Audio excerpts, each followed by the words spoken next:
ప్రకృతి అమ్మనే మన నేస్తం, గురువై బోధించినది పాఠం. ప్రకృతి అమ్మనే మన నేస్తం, గురువై బోధించినది పాఠం. కృషితోనే సాధించు ప్రయాణం, నీవు శ్రమ పడితే గెలుపే తథ్యం. కృషితోనే సాధించు ప్రయాణం, నీవు శ్రమ పడితే గెలుపే తథ్యం. భాగ్యశక్తుల భ్రమలను తొలగించు, మనిషిలోని శక్తిని తట్టిలేపు.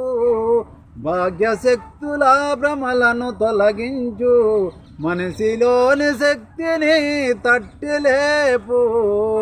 మనిషే మహనీయునిగా మారే తత్వం, జ్ఞానమే సంపదగా సాగే